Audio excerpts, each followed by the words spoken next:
Are you sick and tired of still not hitting driver right? Still slicing it, still hooking it, whatever that might be, not hitting enough fairways essentially, right? I know you are.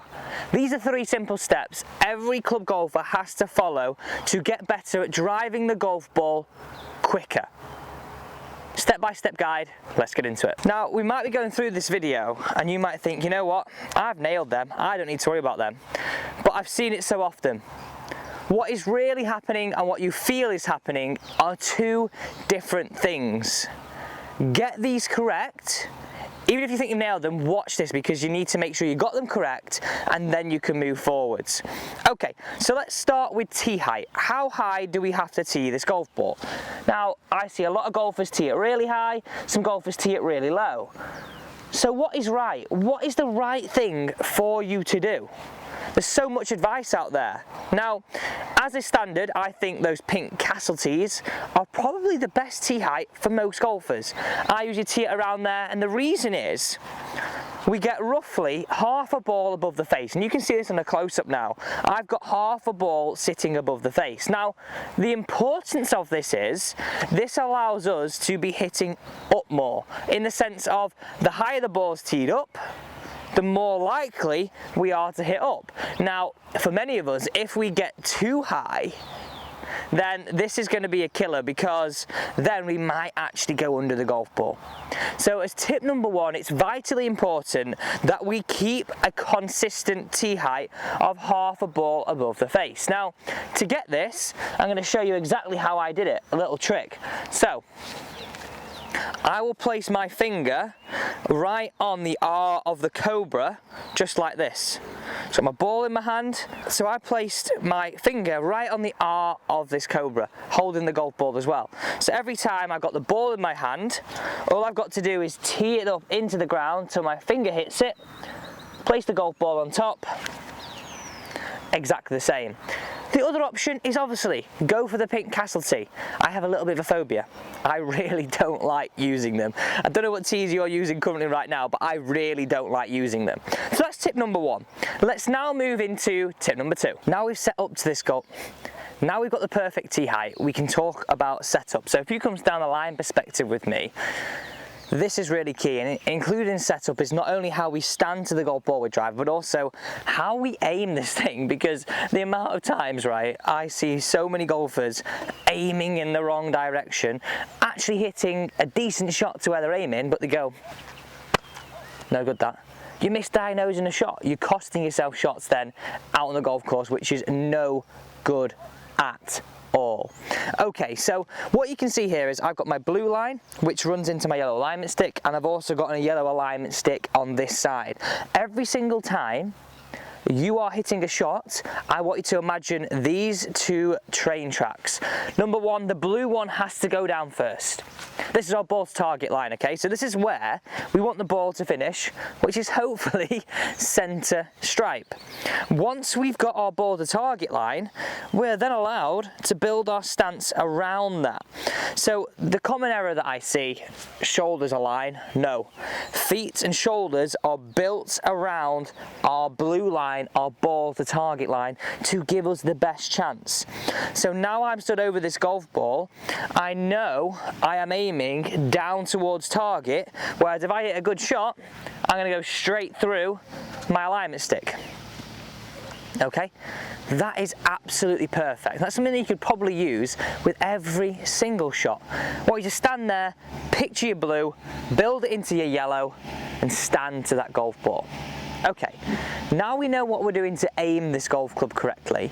Let's give ourselves the best chance of hitting up on it, the best chance of controlling the club, the best chance of being powerful, right? By standing to this golf ball correctly. So if we jump into this setup here, and I think we're better off seeing this from a face-on perspective as we go through this, is building this routine. I want you to, number 1, we've obviously teed it up, but then we want to place our golf club down behind. We then want to take our grip, we then want to put both of our feet together. So you can see there, at the point at which you can see, that golf ball is sat right in between my toes. Key stage here, turn the left toe out, move the right foot away, we've now got our stance, we've got our parallel lines. All we've got to do now is feel this. Look for the back of the golf ball. Look for the back of the golf ball.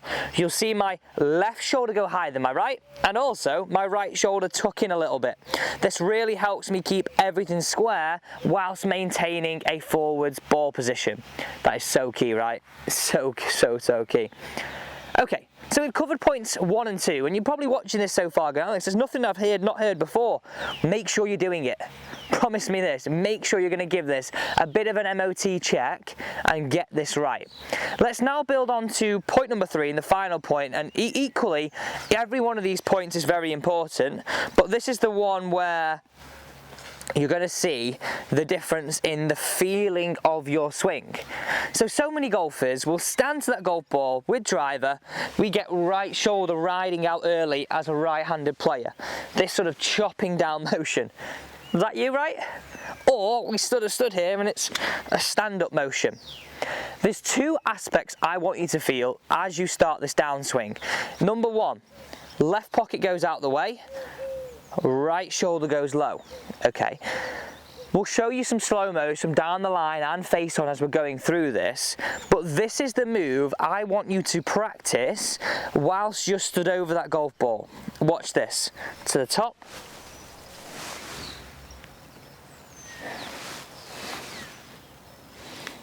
Now, all we're doing here is really feeling as though we're getting athletic. We can move up and in and over the golf ball as opposed to this way.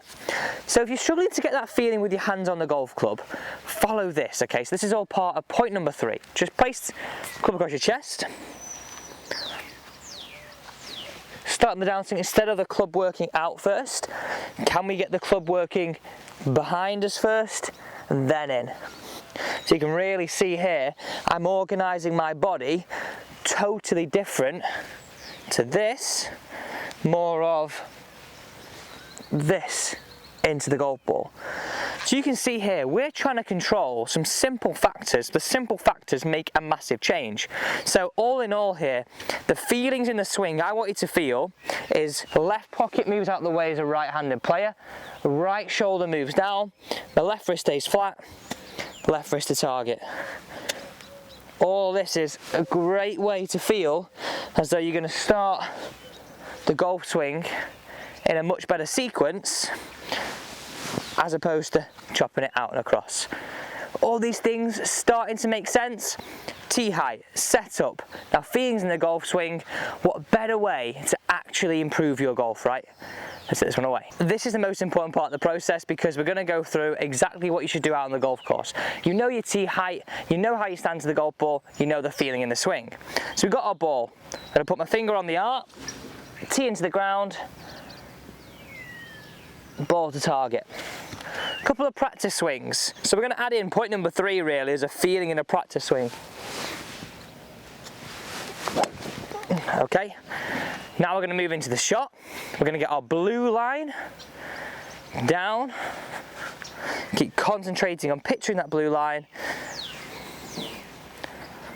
Look for the back of the ball. We're now ready to hit this one away in the best possible fashion.